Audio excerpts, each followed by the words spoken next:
Man of masses NTR ని ఊహించని రీతిలో అవమానించిన హిందీ నటుడు కమ్ రివ్యూ రైటర్ ఇప్పుడు తన ఫ్రెండ్ చరణ్ మీద పడ్డాడు. గ్లోబల్ స్టార్ ని తీవ్రంగా అవమానిస్తున్నాడు.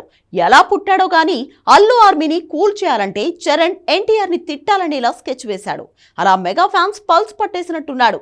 హిందీ మార్కెట్లో తెలుగు హీరోల డామినేషన్ తట్టుకోలేకే బాలీవుడ్ బ్యాచ్ డాష్ ఖాన్ ని వాడుతుందనే కామెంట్స్ ఉన్నాయి.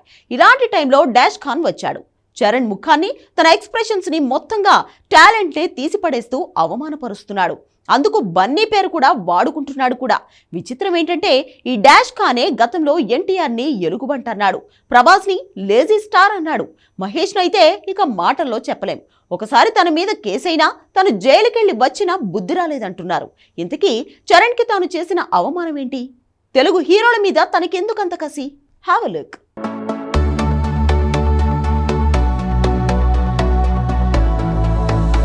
ట్రిబులర్ మూవీ రిలీజ్ టైంలో మ్యాన్ ఆఫ్ మాసెస్ని ఎలుగుబంటితో పోల్చిన దిక్కుమాలిన యూట్యూబర్ కమల్ ఆర్ ఖాన్ ఇప్పుడు మరింత రెచ్చిపోయాడు. నిజానికి ఏనుగు నడుస్తుంటే కుక్కలు మురుగుతాయి అనేది అక్షర సత్యం. సూపర్ స్టార్ రజనీకాంత్ చెప్పినట్టు మొరగని కుక్క లేదు, గొడవలేని ఇల్లు లేదు, కాబట్టి లైట్ తీసుకోవాలి. కానీ ప్రతిసారి అలానే వదిలేస్తే కుక్క కాటుకు చెప్పు దెబ్బ ఇవ్వకుంటే ఎలా అన్న ప్రశ్నలు ఎదురవుతున్నాయి. ఇప్పుడు ఈ డిస్కషన్ రావడానికి కారణం గ్లోబల్ స్టార్ రామ్ చరణ్ మీద కమల్ ఆర్ ఖాన్ చేసిన కామెంట్లు. ఆ కామెంట్లు మెగా ఫ్యాన్స్నే కాదు ఎవరికైనా మండిపోయేలా చేస్తున్నాయి. జంట ముఖం లాంటి హీరో అంటూ కామెంట్ చేయడమే కాదు, బన్నీ టాలెంట్లో చరణ్ 0.01% కూడా ఉండదన్నాడు. ఇవే కామెంట్లు ఇప్పుడు సోషల్ మీడియాలో మెగా ఫ్యాన్స్నే కాదు ఎన్టీఆర్ ఫ్యాన్స్ని, రెబల్ ఫ్యాన్స్తో పాటు సూపర్ స్టార్ ఫ్యాన్స్ని కూడా గెలికాయి.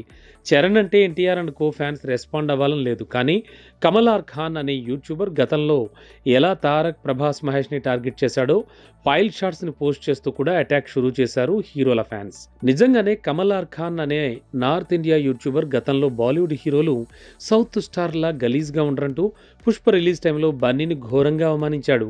కట్ చేస్తే అదే బన్నీని ఇప్పుడు మెగా హీరోలు తొక్కేయాలనుకుంటున్నారంటూ పుష్ప 2 రిలీజ్ టైంలో వెనకేసుకొచ్చాడు. ఇక ట్రిబుల్ ఆర్ మూవీ రిలీజ్ అయిన టైంలో మ్యాన్ ఆఫ్ మాసెస్ ఎన్టీఆర్ని చూసి కండలవీరుడు కాదు ఎలుగుబంటిలా ఉన్నాడంటూ నీచంగా మాట్లాడాడు.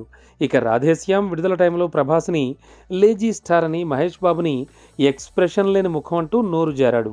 అప్పట్లో ఆ హీరోల ఫ్యాన్స్ అంతా గట్టిగా వేసుకోవడమే కాదు, జమానాలో ఇలా నోరు జారితేనే జైలుకి వెళ్లే పరిస్థితి కూడా వచ్చింది. అయినా బుద్ధి మారినట్లేదు. సెన్సేషన్ కోసం, యూట్యూబ్లో వ్యూస్ కోసం ఇంతకు బరితెగించాడు. మెగా పవర్ స్టార్ చరణ్ని బాడీ షేమింగ్ చేశాడు. అందుకే సీన్లోకి మెగా ఫ్యాన్సే కాదు ఎన్టీఆర్ అభిమానులతో సహా రెబల్ ఫ్యాన్స్ కూడా వచ్చేశారు. సూపర్ స్టార్ ఫ్యాన్స్ అయితే గట్టిగా అటాక్ చేస్తున్నారు. ఎస్పెషియల్లీ యూఎస్లో సెటిల్ అయిన తెలుగు ఫ్యాన్స్ అయితే కమల్ ఆర్ ఖాన్కి ఇస్తున్న కౌంటర్స్లో రచ్చ రంబోలో అవుతున్నట్టుంది.